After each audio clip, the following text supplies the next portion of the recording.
అందరికీ నమస్కారం. నేను మీ ఆయుర్వేద డాక్టర్ చిట్టిపొట్ల మధుసూదన శర్మని. మనం ఈ వీడియోలో బొప్పాయిలో అద్భుత ఔషధ గుణాలు అనేటువంటి అంశాన్ని గురించి తెలుసుకోబోతున్నాం. ఈ బొప్పాయి సంవత్సరం అంతా కూడా మనకి మార్కెట్లో లభ్యమవుతూ ఉంటుంది. బొప్పాయినే మదనానపకాయ అనేటువంటి పేరుతో కొన్ని ప్రాంతాల్లో, అదేవిధంగా పరమాత్మనికాయ అనేటువంటి పేరుతో కొన్ని ప్రాంతాల్లో, బొప్పాసకాయ అనేటువంటి పేరుతో కొన్ని ప్రాంతాల్లో పిలుస్తుంటారు. క్యారికా పపాయ అని దీనికి శాస్త్రీయమైనటువంటి పేరు.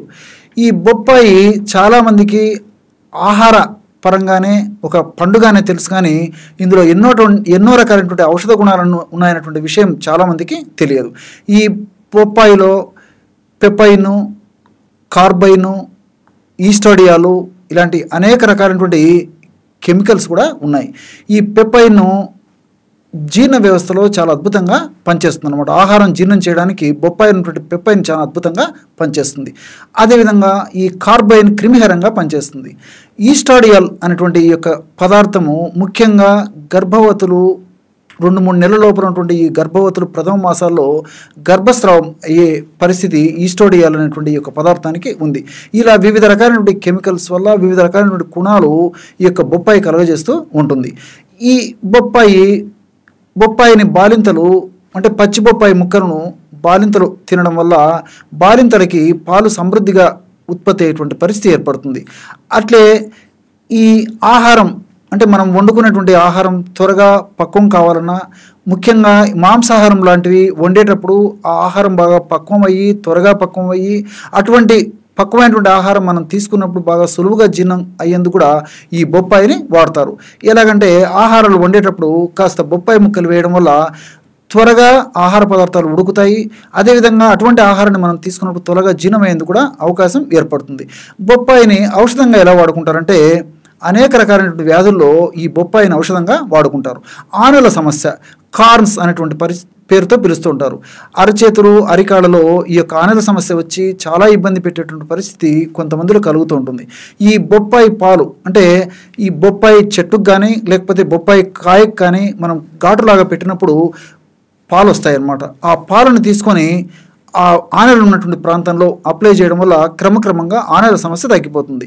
రోజు 3 సార్లు లేదా 4 సార్లు కొన్నాళ్ల పాటు ఈ యొక్క పద్ధతిలో బొప్పాయి పాలను ఆనెలపైన పూయడం వల్ల చాలా త్వరగా శీఘ్రంగా త్వరితగతిన ఆ సమస్య తగ్గిపోయేటువంటి అవకాశం ఏర్పడుతుంది.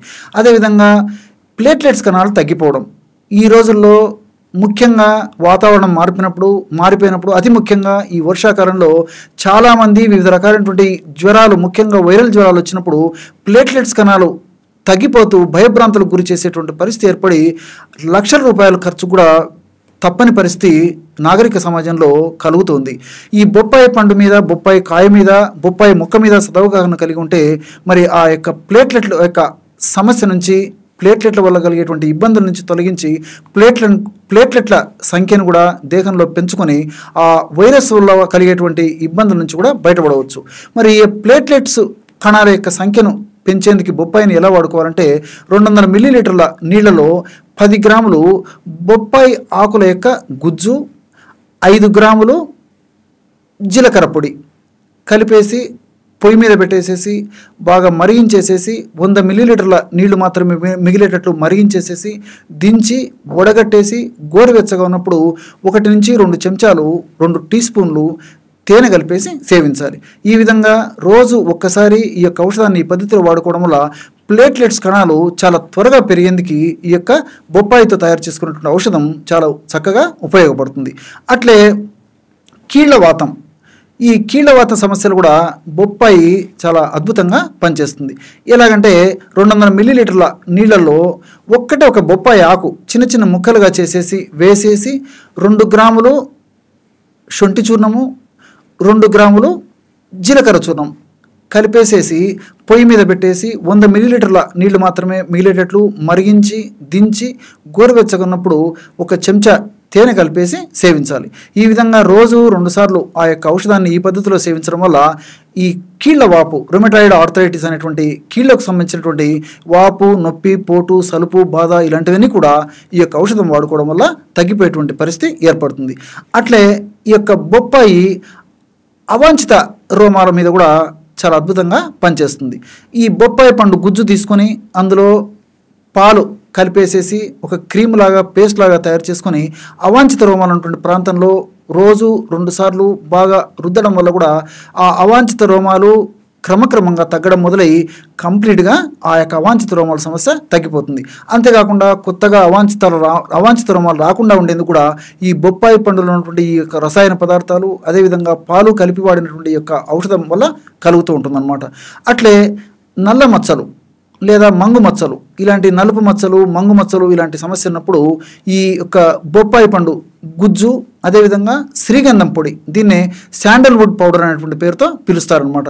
మనం గంధం పొడి అనేటువంటి పేరుతో కూడా పిలుస్తారు. ఇది మనకు మార్కెట్లో దొరుకుతుంది. కాబట్టి కాస్త బొప్పాయి పండు గుజ్జు తీసుకొని ఆ బొప్పాయి పండు గుజ్జుకి రెట్టింపు ఈ యొక్క శాండల్వుడ్ పౌడర్, శ్రీగంధం పొడి కలిపేసేసి ఆ 2 బాగా కలిసిన తర్వాత అవసరమైతే కాస్త ఈ యొక్క రోజ్ వాటర్ కూడా కలుపుకోవచ్చు. లేకపోతే ఈ 2 పదార్థాలు కలిపి వాడుకున్నా సరిపోతుంది.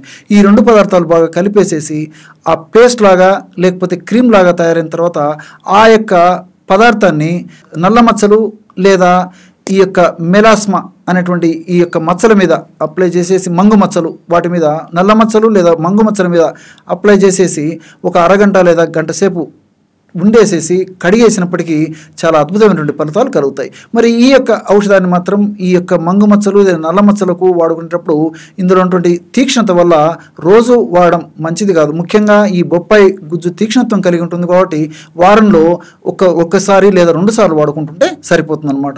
కాబట్టి మిగతా వాటికంతా నేను చెప్పినటువంటి పద్ధతిలో వాడుకోవచ్చు. మరి ఈ మంగు మచ్చలు నల్ల మచ్చల సమస్య ఉన్నప్పుడు మాత్రం ఈ సమస్య తగ్గేందుకు ఇప్పుడు మనం చెప్పుకున్నట్లు బొప్పాయి గుజ్జు శ్రీగంధం పొడి కలిపి తయారు చేసుకున్నటువంటి ఔషధాన్ని వారంలో 1 లేదా 2 సార్లు వాడుకుంటుంటే క్రమక్రమంగా కొన్నాళ్ళకి ఆ నల్ల మచ్చలు లేదా ఆ యొక్క నలుపు అనేటువంటి సమస్య తగ్గిపోయేటువంటి పరిస్థితి ఏర్పడుతుంది. చూశారు కదా ఎటువంటి విలువైనటువంటి అంశాన్ని, విలువైనటువంటి ఔషధ గుణాలు ఈ బొప్పాయిలో ఉన్నాయో మీరు ఈ వీడియోలో తెలుసుకున్నారు కదా. మరొక వీడియోలో మరొక అంశంతో మళ్ళీ కలుద్దాం. అంతవరకు నమస్కారం. మీ చిట్టిపొట్ల.